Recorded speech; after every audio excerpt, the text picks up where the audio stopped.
E aí, a gente sempre chega num ponto que às vezes a pessoa tá lá tranquila, né? O médico tá sossegado, tá falando com o contador. Mas assim, em algum momento seria legal ele falar com um advogado assim para ter uma visão mais ampla, né? Aí eu questiono, qual que é o momento ideal que esse médico, que às vezes muitas vezes é dono de uma clínica, no consultório e tal, que ele tem que ter essa percepção de agora é o momento para eu falar. Ótimo. Você faz check-up no médico? Sim.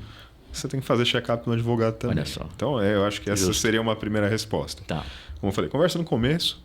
Se você não quer ter um jurídico interno, se você não tem volume de demandas, por exemplo, ou para ter um advogado dentro da sua própria clínica, ou seja, muita discussão com o cliente, às vezes é um negócio, vamos colocar aqui um negócio que trabalha com alto volume, portanto alto volume, às vezes você tem questão de inadimplência, enfim, ou você, se não for o caso de ter um jurídico interno, ou se não for o caso de você já desde o começo ter um profissional de confiança, que eventualmente você trabalha num regime de contratação mensal, para aquele profissional estar disponível, para solucionar dúvidas, para lidar com determinadas situações.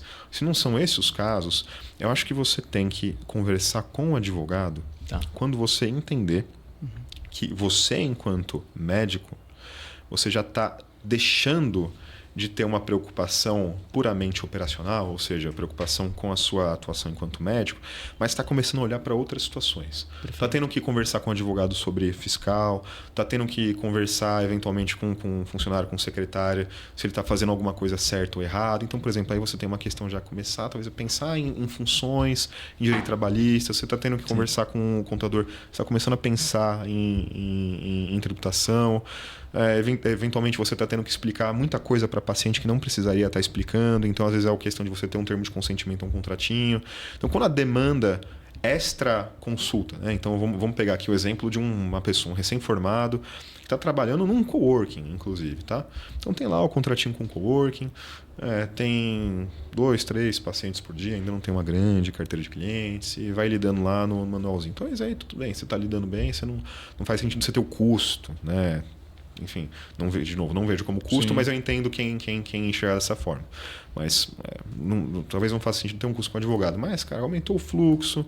Quando aumenta o fluxo, vamos pensar aqui, mal comparando, vamos pensar numa fábrica.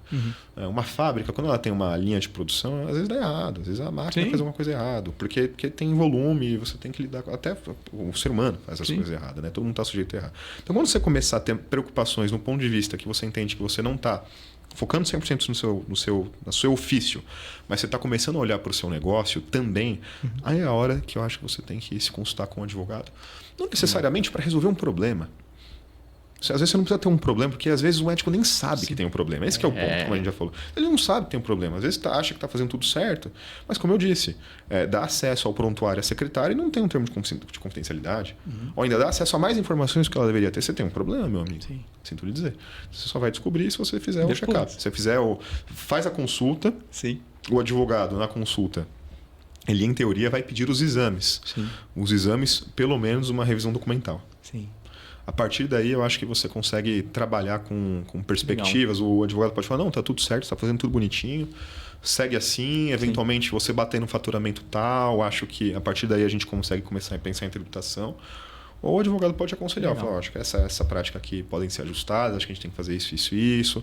Você não tem ainda uma estruturação de lei geral de proteção de dados, você está sofrendo um risco danado. Eu já faço uma vírgula também, que médico lida com o que a gente chama dentro da lei geral de proteção de dados, com dados sensíveis, dados pessoais sensíveis. Você tem a classificação entre dados pessoais, que é um dado pessoal, meu nome, minha idade, algo que me identifica, e dados pessoais sensíveis. Dados de saúde, dados de menores de idade. E o tratamento para essas situações é diferente. Então, com certeza. Nesse caso, eu já falaria, você precisa de um advogado. Se você não passou por uma adequação de LGPD, já vai atrás da manhã do advogado e resolve isso.